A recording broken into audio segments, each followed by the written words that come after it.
Chào tất cả các bạn, mình là Hân Ruby Slime DIY đây. Mình xin lỗi các bạn vì những ngày qua mình không có đăng video cho các bạn. Thật là buồn quá đi. Và hôm nay mình sẽ dạy các bạn cách làm slime mềm nè. Bởi vì nó dơ vì dao mình chơi.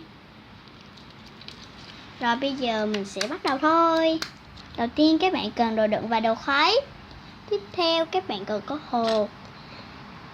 Tiếp theo là lotion, mình có 2 chai mà bây giờ mình sẽ dùng loại lỏng nha, là loại trắng á. Tiếp theo là dung dịch rửa miệng, các bạn có thể mua ở tiệm thuốc nè, ở tiệm tạp hóa cũng có nữa. Tiếp theo các bạn cần nước, một cái cốc nhỏ và một cái đồ khuấy nhỏ để khuấy dung dịch. Đầu tiên mình sẽ cho hồ vào và mình sẽ cho ít bởi vì mình đã có rồi.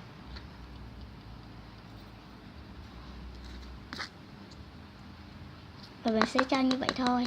Và nếu như dưới đây hồ mình sẽ múc 3 muỗng Vinamilk nước.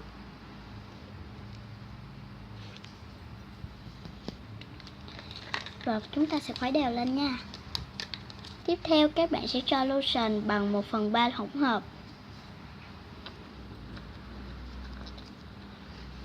Và các bạn khuấy đều lên.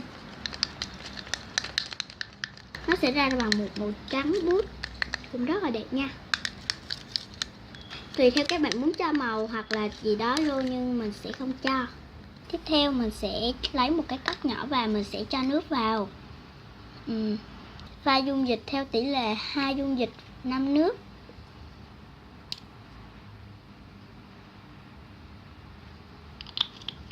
Mình sẽ khuấy đều lên để cho nước được pha loãng với lại dung dịch. Ok, khi các bạn đã khuấy xong rồi thì giờ các bạn sẽ bắt đầu đổ dung dịch để pha loãng với nước được nha. Các bạn sẽ cho khi nào nó đã đặc lại thì thôi. Nó đã gần đông lại rồi.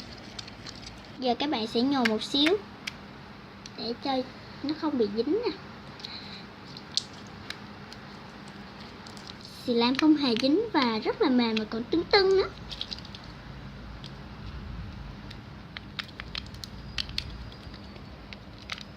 Sẽ nhờ các bạn cách bảo quản. Đầu tiên các bạn sẽ cần một hộp đựng và có đắp đầy nắp kín lại.